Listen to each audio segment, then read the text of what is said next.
हम आज पढ़ रहे हैं श्रीमद् भगवत गीता से अध्याय 2 श्लोक क्रमांक 63। विषयों का ध्यान करने से क्या होता है? संग होता है, संग से आसक्ति उत्पन्न होती है, काम होता है, काम पूर्ण नहीं होने पे क्रोध होता है और पूर्ण हो जाता है तो लोभ होता है। तो अब उसके बाद वाला बोल रहे हैं, क्रोध होने से क्या होता है? क्रोधाद् भवति सम्मोहः,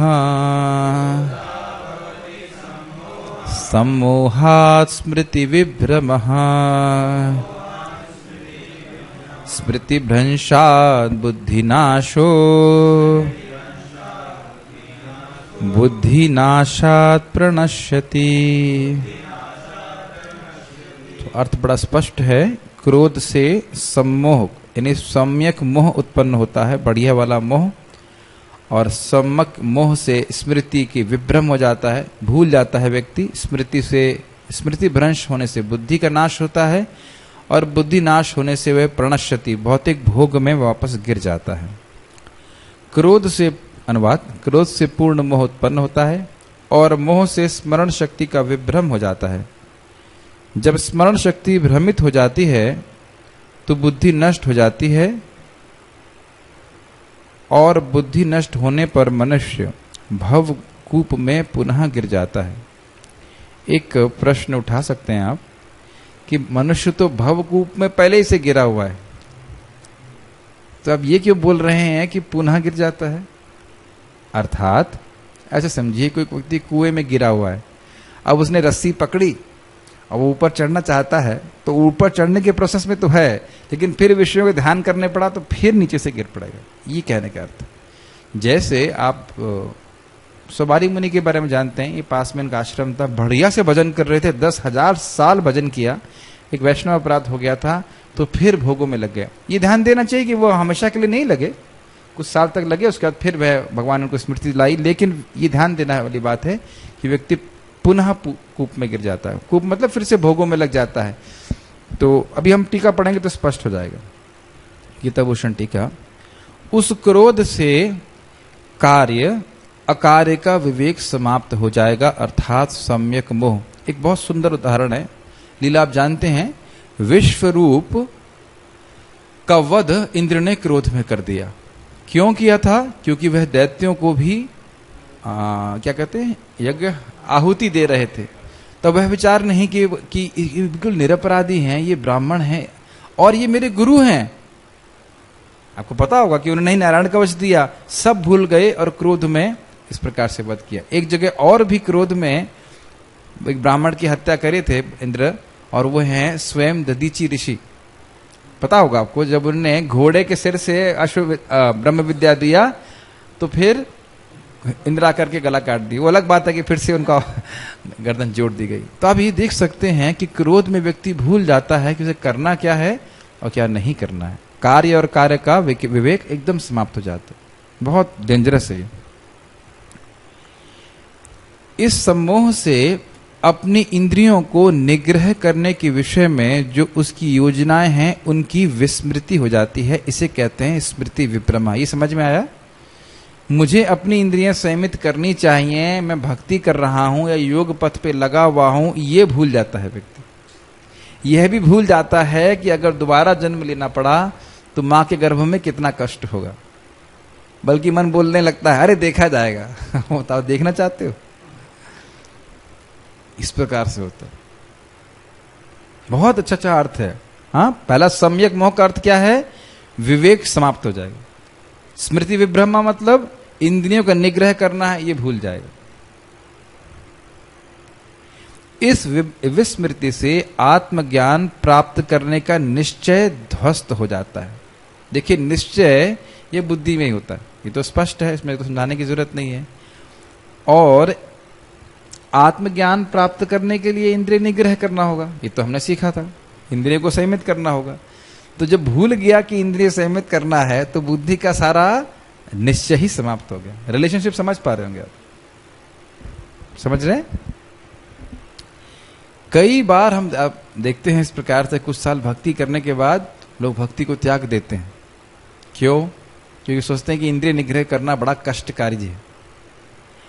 भोग के इस निश्चय के नाश से, भोग नहीं होना चाहिए, ये गलत हो गया, भोग नहीं है, भोग शब्द है ही नहीं वो। इस निश्चय के नाश से, हाँ योग होना चाहिए, भोग नहीं होना चाहिए। योग के इस निश्चय के नाश से योगी पुनः विषय भोग में निमग्न हो जाता है और उसके संसार का क्षय नहीं होता, अर्थात प्रणश्यति। अब एक मेरा प्रश्न है, यहां तो लिखकर बोल रहे हैं भगवान प्रणश्यति, और एक जगह बोलते हैं कि नामे भक्तः प्रणश्यति, तो ये क्या मतलब है? क्या उत्तर है? माइक बहुत दूर है, इतनी दूर से तो नहीं बोल पाएंगे। क्या उत्तर होगा? दीजिए माइक दीजिए। एक तरफ आप यहां बोल रहे हैं प्रणश्यति और वहां बोल रहे हैं नामे भक्तः प्रणश्यति। बहुत बहुत सोच के उत्तर देना पड़ेगा आपको, बहुत सोच के उत्तर देना पड़ेगा, प्रश्न कठिन है। यहाँ पे योगी का वर्णन है यार, जो भगवान कृष्ण की भक्ति में नहीं लगा हो, और एक जो है कि वहां पे भगवान करके जो भक्ति में लगा। मुझे पता है, मैंने बहुत टफ प्रश्न किया है। एक चीज होती है प्रभु जी कि जैसे कि जो प्रणश्यति किस केस में बताया जा रहा है, मैं समझाता हूँ। ये जो सिद्धांत है ध्यायतो विषयान पुंसा, ये सभी योगियों पे है, चाहे भक्ति योगी हो चाहे कोई भी हो, लेकिन फिर भी भगवान बोल रहे हैं न में भक्तः प्रणश्यति। यस, क्योंकि वो भक्त लगातार भगवान की भक्ति करता रहता है, चाहे कुछ भी हो उसके पथ पे, और जो उससे गलतियां होती वो गलती से गलती हो जाती है। इट इज नॉट लाइक उसने विचार नहीं किया उस गलती करने का, गलती से गलती हो जाती है। लेकिन यहाँ पे पूरा ध्यान तो उस पर पूरा उस पर अभिनिवेश है और वो उस चीज को कर रहा है। देखिए गलत नहीं बोल रहे हैं आप, सही कह रहे हैं, लेकिन एक बात बहुत सिंपल सी है कि जिसने एक बार भक्ति का रस का आस्वादन कर लिया तो वो कदाचित इस प्रकार से ध्यायतो विषयान पुंसा करके गिर भी जाए। हमने याद बिल्कुल अच्छे से डिस्कशन किया था 6333 में कि उसको वह रस अब उनमें प्राप्त नहीं होगा। वो भले ही फिर से उसी भोग में पड़ भी जाए, अपराध कर दिया किसी कारण से, उसको वो रस प्राप्त नहीं होगा जो उसे पहले तथाकथित रूप से वो मान रहा था कि रस है। ये बात समझ में आ रही है? वो न्यूज़पेपर भी मान लो पढ़ने लग गया, क्या बोरिंग है, तो ये तो सब झूठ है, मैं पहले से मालूम है, इतना क्लास सुन लिया है, जगत का जो टेम्परेरीनेस है, क्या इसके बारे में बात करना, कौन प्राइम मिनिस्टर बना, कौन ये बना, उसकी रुचि समाप्त हो गई। तो अंदर से भगवान, इसको हम लोग भगवान ने कभी चाहा तो चर्चा करेंगे, नारद मुनि स्पष्ट बोलते हैं, बार बार वह भक्ति के रस को याद करता है कि मैं भक्तों के संग में भक्ति करता था, कितना अच्छा होता था। तो फिर भगवान उसको भक्ति में लेके आएंगे। लेकिन हाँ, ये जरूर हो सकता है इस प्रकार से रहेगा तो उसे कुछ और जन्म लेने पड़ सकते हैं। ये मतलब यस प्रभु, जैसे अजामिल के केस में ये प्रणश्यति को कैसे लेंगे, क्योंकि उसको तो रस का याद था नहीं, तो भगवान ने कृपा करके उसको बेटे का नाम नारायण रखा दिया और संकेत बस पर जो है उसका जो है उद्धार हो गया। तो इतने साल तो उसके 70-80 साल देखिए आपने अच्छा प्रश्न किया है। अजामिल के केस में एग्जैक्टली ये श्लोक पिछला वाला 62 वाला अप्लाई होता है। उसने वैश्या को देखा, अब बार बार वह उसी का चिंतन कर रहा था, अब उसकी पूरी बुद्धि नष्ट हो गई एकदम एग्जैक्टली। यहीं पे जैसे श्लोक अप्लाई कीजिए कि मुझे इंद्रिय संयम करना है, मैं ब्राह्मण हूं, मुझे वैश्या का संग नहीं करना चाहिए, बिल्कुल भूल गया वो।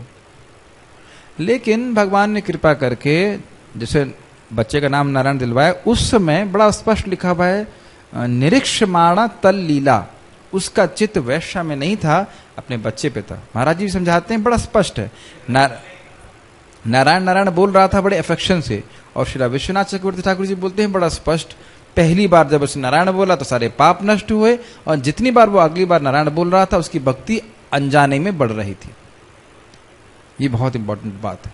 मैं इसको फिर से आप लोगों का ध्यान आकृष्ट करना चाहूंगा। अगर हम अपराध नहीं करते हैं, नाम केवल बोलते मात्र हैं, तो आप अकस्मात रूप से भक्ति के प्रति आकर्षण अनुभव करने लगते हो, जिसको आप एक्सप्लेन नहीं कर सकते। मेरी बातें समझ, अनुभव कर रहे होंगे, समझाने की जरूरत ही नहीं।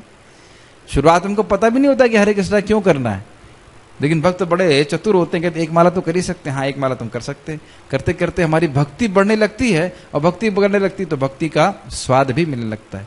ये बड़ा स्पष्ट रूप से बताया गया कि जितने भी उसने नारायण और बोले वह उसकी भक्ति को बढ़ा रहे थे, क्योंकि वो अपराध कुछ नहीं कर रहा था। और बाद में फिर यही भगवान ने कृपा करके 4 विष्णुदूतों को तो भेजा ही था। देखिए इसके पीछे क्या भगवान का आयोजन नहीं लगता कि यमराज जी गलती किए, यमराज यमदूतों को भेजे, फिर उसके बाद उसके मुंह से नारायण बुलवाया, वो भी आश्चर्यचकित हो रहा था। तो खैर जो व्यक्ति भगवान का नाम उच्चारण करता है, भगवान उसकी हमेशा रक्षा कर। प्रश्न में हो गया कुछ या कुछ त्रुटि रह गई उत्तर में? इसमें आप जैसे आपने भी कहा था कि उसको जो है भक्ति का रस याद रहता है। हाँ, लेकिन उसने भक्ति नहीं करी थी।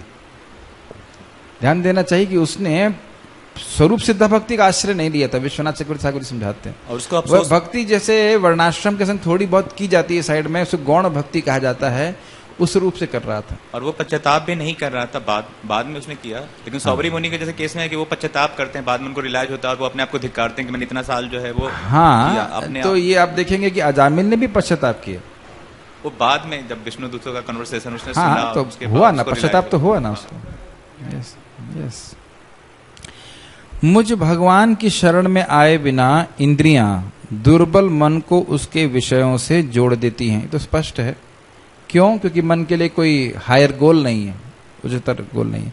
अतः जो मन पर विजय प्राप्त करना चाहता है ही नहीं होना चाहिए, चाहता है, उसे भगवान कृष्ण की पूजा करनी ही होगी। बड़ा स्पष्ट है। एक छोटा सा कमेंट है। श्लोक 60 में कहा गया था कि इंद्रियां मन को जबरदस्ती इंद्रिय विषय में ले जाती। श्लोक 62 से 63 में ऐसा हो जाने के प्रभाव को कहा गया। ये प्रार्थना भगवान से करना चाहिए। भगवान श्रीमद् भागवतम, ब्रह्मचारियों और हर भक्त को प्रार्थना कर सकता है, श्रीमद् भागवतम हरि नाम, इसमें मेरी मति लगे, इसमें मैं अब्जॉर्ब रहूं, डूबा रहूं, भगवान ऐसी कृपा कीजिए। बड़ा खुश होते हैं भगवान ऐसे। इतना सुंदर है श्रीमद् भागवतम, जब उसकी चर्चा करने लग जाएं, आपकी कथा में, मैंने कल भी बता रहा था, कथा में और हरिनाम में मेरी मति लगी रहे, वैष्णव सेवा में मति लगी रहे, उससे मति हटे नहीं, भक्तों के अपराध नहीं बने। ये हमसे, आप हमको ऐसी प्रेरणा दीजिए, ये बात हमसे रखना चाहिए। इससे बहुत तेज प्रगति होती।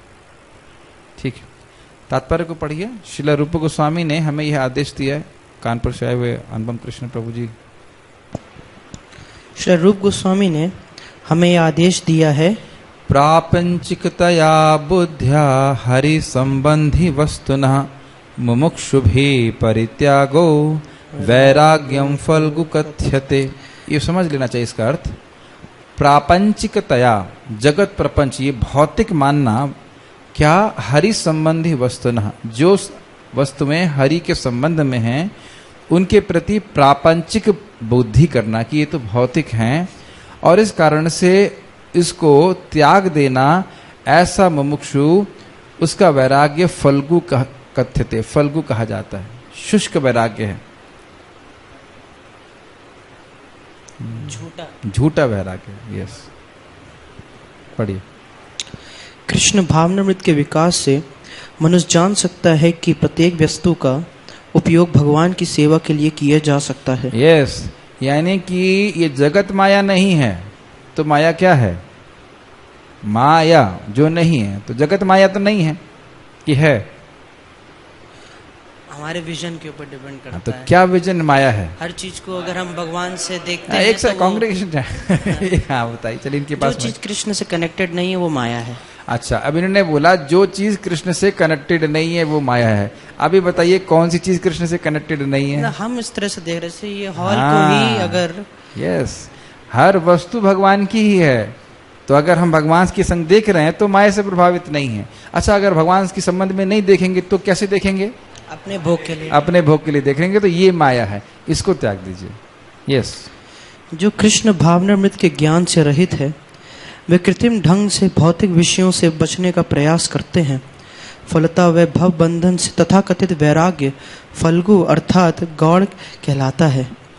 इसके विपरीत कृष्ण भावना भावित व्यक्ति जानता है कि प्रत्येक वस्तु का उपयोग भगवान की सेवा में किस प्रकार किया जाए, फलतः वह भौतिक चेतना का शिकार नहीं होता।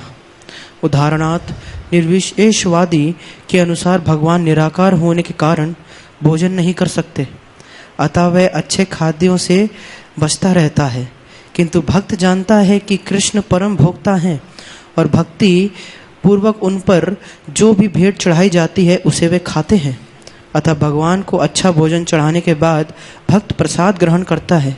इस प्रकार हर वस्तु, एक मिनट से पहले तो समझ लेते हैं, इस पर छोटी बहुत टीका कर देते हैं। बड़ी मजेदार बात है। अभी एक समय में एक स्टूडेंट ज्वाइन किए आश्रम और देखा ब्रह्मचारी लोग खूब गिरिराज जी का राइस बना बना के खा रहे, तो उसके मन में बड़े अश्रद्धा हो गई, कहते अरे इनके संग रहूंगा, पकौड़े थे ये वो, और खुद भी पकौड़े खा रहा था वो। तो उसने कहा इनके संग रहूंगा तो मैं बिगड़ जाऊंगा, मैं वैराग्य कैसे होऊंगा, तो फिर उसने आश्रम छोड़ दिया। तो ये बहुत खतरा है, इसी को कहा जाता है फल्गु वैराग्य। या फिर कभी कभी नए भक्त सोचते हैं कि अब हम 5 घंटे ही सोएंगे, 5 घंटे ही सोएंगे और बाकी 2 घंटा जप में सोएंगे। तो 7 घंटे इस प्रकार से नींद पूरी हो जाएगी। ठीक है, तो ये नहीं करना चाहिए। हमें आज्ञा क्या मिल रही? युक्त आहार। आप देखो आपके शरीर के लिए कितना आवश्यक है। ऑब्वियसली 10 घंटे भी नहीं कोई बात होती है, लेकिन कोई वाकई 12 घंटे सो रहा है तो चलो भाई 10 घंटे पे आ जाओ। 6 घंटे 7 घंटे जो आपके लिए आवश्यक है पूरा कर लीजिए। या कभी कभी लोग कहते हैं हम 2 ही रोटी खाएंगे। मेरा अनुभव है, जब मैंने ज्वाइन किया था, हमारे साथ में भक्त ने ज्वाइन किया, वो एक टाइम खा रहे थे। तो कार्तिक का समय था, हमने कहा प्रभु जी थोड़ा सर्विंग कर सकते हैं? कहते नहीं प्रभु जी में कमजोरी आ गई है, मैं एक टाइम खा रहा हूं। तो फिर तुम्हारे वैराग्य का क्या वैल्यू है? वैष्णव की सेवा नहीं हो रही तो क्या वैल्यू है? एक छोटी सी कथा मैं श्रील भक्ति सिद्धांत ठाकुर जी की बताना चाहूंगा, बड़ी गंभीर है, आप शायद जानते हो। वह बड़ा कोई महत्वपूर्ण लेख लिख रहे थे और उनके ही जहां वो बैठे थे उसके बगल में ही एक छोटा सा कह सकते हैं गोडाउन था, केले का गोडाउन, केला का भंडार। तो वहां से एक बंदर केला छीन करके भागा, चुरा के भागा, एक केला या जो होगा 2 केला। और उस समय आप जानते हैं डुबो डुबो के लिखने वाला सिस्टम हुआ करता था, तो वह जोर से उसको दौड़ रोकने के लिए उठे, तो उससे सारा जो लेख था वो डिस्टर्ब हो गया। तो उससे पहले वो मतलब क्लास में बता रहे थे वैराग्य के ऊपर कि हमें इस जगत में किसी भी वस्तु से आसक्त नहीं होना चाहिए। तो एक भक्त ने पूछा ये क्या किया आपने, 2 केले बचाने के लिए अपना लेख डिस्टर्ब कर दिया? तो उन्होंने कहा कि मूर्ख, तुमको पता नहीं है वो केले राधा रानी के हैं, वो कृष्ण की सेवा में नियोजित हो रहे। तो किस प्रकार से, और अगर आप विचार करेंगे उनके बारे में सुनेंगे तो आप चकित हो जाएंगे। मैं बोल देता हूं, आप चकित हो जाएंगे। हमें खैर उनका अनुकरण नहीं करना चाहिए कि कुछ जो मजदूर मंदिर बना रहे थे उनके लिए बीड़ी खुद वो रोल करके देते थे। ये हालत हम लोग कल्पना नहीं कर सकते कि आचार्य किस प्रकार सोचते हैं। यहां तक कि अब ये बोलूंगा तो विश्वास ही नहीं होगा, कुछ इंग्लिश लोगों को, जेंटलमैन लोगों को प्रचार करने के लिए बुलाया गया तो उन्होंने, छोड़ दीजिए बता दूं, मांस पकवा करके उन्हें खिलवाया कि वो मांस भी खाएं, आए और कृष्ण के बारे में सुने। ये हमें बिल्कुल अनुकरण नहीं करना चाहिए। अचिंत्य है, अचिंत्य है, अचिंत्य है। यहां तक कि इतने बड़े आचार्य होकर के जो ब्रह्मचारी थे उनके लिए स्वयं मच्छरदानी लगाते थे ताकि ये लोग जाकर के पुस्तक वितरण करेंगे। क्या भाव है, बहुत अद्भुत, बहुत एलिवेटेड भाव है, बहुत एलिवेटेड भाव। कह रही तो कुछ ज्यादा ही हो गया। हमें अपने लेवल पे देखना चाहिए कि कैसे हम हर वस्तु का उपयोग केवल कृष्ण के लिए ही करें। बहुत इंपॉर्टेंट बात। और दूसरों को भी सिखाना है। ये तथाकथित वैराग्य नहीं कर सकते कि सब लोग छोड़ के आश्रम ज्वाइन कर लो, ऐसा नहीं हो सकता। जो व्यक्ति जिस स्थान पे है उसको आप ट्रेनिंग दीजिए कि वो कैसे अपनी वस्तुओं को भगवान की सेवा में उपयोग करे, और कोई लिमिट नहीं है। पढ़िए। इस प्रकार हर वस्तु प्राणवान हो जाती है और अधापतन का कोई संकट नहीं रहता। प्राणवान मतलब स्पिरिचुअलाइज्ड हो जाती है। ये ध्यान देना चाहिए कि ये माइक स्पिरिचुअल नहीं हो जाता है। ये मेरी लेक्चर कभी नहीं सुन पाएगा, लेकिन ये स्पिरिचुअलाइज हो जाता है। अर्थात ये है, बहुत ध्यानपूर्वक बात सुनिए, जब हम वस्तुओं का उपयोग भगवान के लिए करते हैं तो वो स्पिरिचुअलाइज हो जाती हैं, अर्थात उनके उपयोग से हमें कर्म बंधन नहीं लगता। एक दूसरा, उनको उपयोग करने से भी हम कर्म बंधन से मुक्त होते चले जाते।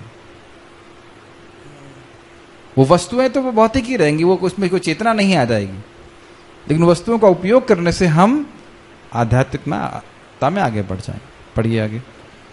भक्त कृष्ण भावनामृत में रहकर प्रसाद ग्रहण करता है, जबकि अभक्त इसे पदार्थ के रूप में तिरस्कार कर देता है। कुछ लोग बोलते हैं खाना तुम लोगों को है, ठाकुर जी को भोग लगा रहे हो। सुना आपने?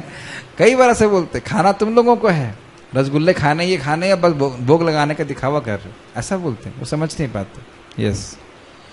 अतः निर्विशेषवादी अपने कृत्रिम त्याग के कारण जीवन को भोग नहीं पाता और यही कारण है कि मन के थोड़े से विचलन से वह भवकूप में पुनः आ गिरता है। तो आप लोग समझ ही रहे होंगे, जिस व्यक्ति को उच्चतर रस प्राप्त है फिर वो निम्नतर रस को प्राप्त नहीं करता है। लेकिन कोई रस नहीं मिला और चुपचाप बैठे रहो तो फिर दिक्कत आती है। जैसे भूख होती है तो आदमी सूखा चना भी खा लेता है ना। और अब 2 बजे आप लोगों ने फीस्ट खाया, उसके बाद बोले भाई ये चना लेंगे, नहीं, ये स्थिति कृष्ण भावना है। Yes. मतलब मुझे अपनी इच्छाओं को सप्रेस नहीं करना चाहिए। यस, हाँ, ऑब्वियसली गलत इच्छाओं से जुआ को हम कैसे करेंगे? तो 4 जो नियम है उसको तो हमें ठीक से पालन करना है। लेकिन प्रभुपाद जी लेकिन यहाँ बोले, कोई व्यक्ति शराब पीता था तो बोले तुम शराब में भी देखो कि अंगूर कृष्ण से आया है, तो कम से कम तुम्हें स्मरण होगा कृष्ण की। ये देखिए आचार्य लोग इस प्रकार से कर सकते हैं, हम लोग तो ऐसा नहीं कर सकते, लेकिन कम से कम शुरुआत करना चाहिए। और जो बुरी चीजें हैं उनको तो त्यागना ही चाहिए। इच्छाओं को सप्रेस करने का बहुत आपने अच्छा बात बोली है। मान लो आपको प्रचार करना अच्छा लगता है, तब ये नहीं कि 10 साल वेट करो, वेट लिस्टिंग में आओ, उसके बाद तुम प्रीचिंग करना शुरू करो, ये नहीं होना चाहिए। हाँ, किसी को मान लो ठाकुर जी की सेवा करने की इच्छा हो रही तो कोई दिक्कत नहीं। प्रभुपाद जी से एक बार एक शिष्य ने पूछा कि मैं आपके लिए क्या कर सकता हूँ, तो प्रभुपाद जी बोले कि तुम क्या करना चाहते हो। समझ आई बात कि तुम क्या करना चाहते हो, और उसके अनुसार प्रभुपाद उनको सेवा में नियोजित कीजिए। अभी भी कुछ लोग बोलते हैं कि पहले इमरजेंसी थी और अब नहीं है। क्या अभी नहीं है? पूरा जगत में कृष्ण भावना स्थापित हो गई है क्या? कोई नहीं बोल सकता कि खाली हम लोग का इल्यूजन है कि हम सोच रहे हैं कि पूरे जगत में कृष्ण भावना स्थापित होगी। दिल्ली में बहुत से लोग इस्कॉन को नहीं जानते होंगे ऐसे। ये हरे कृष्ण मंत्र क्या है? लखनऊ में सन 95 से इस्कॉन है। मुझे तो हरे कृष्ण मंत्र 2002 में कहीं साउथ इंडिया में जाके मालूम चला। तो ये हमारा बहुत बड़ा इल्यूजन है कि हम सोचेंगे कि सबको हरे कृष्ण मंत्र मालूम चल गया। कहने का अर्थ है अभी भी इमरजेंसी है, अभी भी बहुत लोग मर रहे हैं जिन्हें बिना हरे कृष्ण मंत्र प्राप्त किए बिना। तो भक्तों को क्या कहते हैं, राइज टू द ओकेजन समझते हैं। मतलब जैसे युद्ध हो रहा है तो छोटा सैनिक भी बस तोप चला देता है, उस तरह से साहस करके प्रचार करना चाहिए। ये एकदम घर की बहू नहीं बन रहने कि हम दहलीज को क्रॉस ही नहीं करेंगे, प्रचार करेंगे नहीं, जब पूरा प्रकांड परमहंस बन जाएंगे तब प्रचार करेंगे, ये नहीं। प्रभुपाद जी बोलते हैं one should try to become as perfect as possible. जितना परफेक्ट हो सकते हो और प्रचार करो। एक बात मैं अवसर पाके बोल रहा हूं कि हमें अपने जीवन में जब हम इस प्रकार से प्रचार करते हैं ना, ये देखिए कि हम अपनी कही हुई बातों को कितना अपने जीवन में उतार रहे हैं। और जब आप बोलेंगे तो आपको बहुत कॉन्फिडेंस रहेगा वो बोलने के लिए। ज्यादा कुछ करने की जरूरत नहीं है। जितनी शिक्षा हम दूसरों को दे रहे हैं, हो सकता है हम पूरा नहीं अप्लाई करें, प्रयास करें कि हम उसको अपने जीवन में बड़े अच्छे से उतारें। बड़ा सरल सच्चा जीवन हो जाता है। ये नहीं कि दूसरों को बोल रहे हैं और मन में फिर आपके खालीपन लगेगा, मैं तो नहीं कर रहा, दूसरों को क्या बोल रहा हूँ। हाँ, ये बहुत चाहे ज्यादा चीज ना कर पाओ, लेकिन जो कर रहे हैं उसको वही उतना बताने का प्रयास कीजिए। ऐसा तो नहीं कि आप कुछ भी पालन नहीं कर रहे। Isn't it? Yes. कहा जाता है कि मुक्ति के स्तर तक स्टार नहीं होना चाहिए टाइपिंग एरर है। मुक्ति के स्तर तक पहुंच जाने पर भी ऐसा जीव नीचे गिर जाता है। पता है क्यों होता है? श्लोक है आरूह्य कृच्छे न परम पदम तथा पतंती। प्रभात बड़े साथ ऐसा लगता है गिरा रहे हो, पतंती, नीचे गिर जाता है। क्यों? क्योंकि भगवान कृष्ण के चरण कमलों को भौतिक मानता है। यस, क्योंकि उससे भक्ति का कोई आश्रय प्राप्त नहीं मिलता। ठीक है, कोई प्रश्न है?